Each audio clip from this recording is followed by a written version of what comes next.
In Cairo, world leaders are meeting to decide Gaza's future after war. The summit balances regional power interests with urgent humanitarian needs as a fragile ceasefire holds. Key questions remain. Who will govern Gaza? Who will rebuild? And can security satisfy both Israel and Palestine? The stakes are enormous and the world is watching for a breakthrough.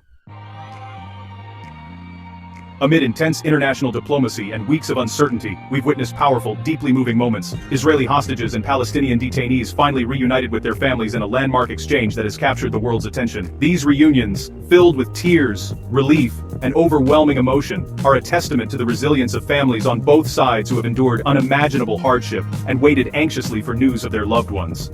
These emotional reunions offer a rare and precious glimmer of hope in a region so often defined by conflict and loss. Yet, even as families celebrate, the underlying issues and root causes of the conflict remain painfully unresolved, casting a shadow over these joyful moments. For every family that is able to celebrate a reunion, there are many more who still wait in fear, uncertainty, or grief, hoping for news, holding on to fading photographs, and gathering in quiet vigils for those still missing.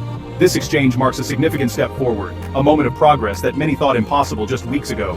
But the path to lasting peace remains long and uncertain, with deep divisions and mistrust still present on both sides. The world now watches and wonders, can this fragile momentum be transformed into real, lasting change for Israelis and Palestinians alike?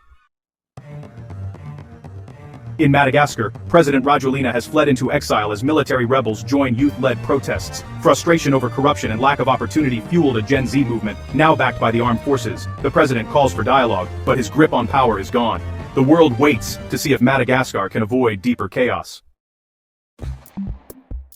In the US, a new report reveals Trump-era tariffs are costing American companies and consumers, not foreign exporters. Importers pay the tariffs, passing costs to shoppers through higher prices. While some industries benefit, most Americans face higher bills and businesses struggle to compete. The debate over tariffs' true impact continues.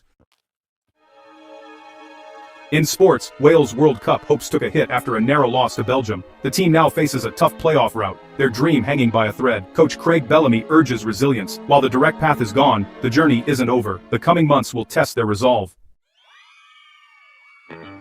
Football manager Thomas Tuchel publicly challenged Marcus Rashford to fulfill his immense potential. After a tough stint at Manchester United and a move to Barcelona, Rashford's form is under scrutiny. Tuchel's message, talent alone isn't enough, consistency and drive are key. The world is watching to see if Rashford can rise to the challenge. Cape Verde, a tiny island nation off the coast of West Africa, has achieved what many thought was impossible. They have qualified for the World Cup for the very first time in their history. This is not just a sporting milestone, but a moment that will be remembered for generations. For a country with a population of just over 500,000, this is an extraordinary achievement that has captured the imagination of football fans everywhere. The Blue Sharks, as the national team is affectionately known, are made up largely of players from the Cape Verdean diaspora, scattered across Europe and beyond. Through sheer determination, teamwork, and an unbreakable sense of unity, they managed to overcome footballing giants and defy all odds to reach the world's biggest stage. Their remarkable journey has become a source of immense national pride, uniting Cape Verdeans both at home and abroad. The celebrations in the streets of Praia and across the islands reflect the hope and inspiration this team has brought to the nation.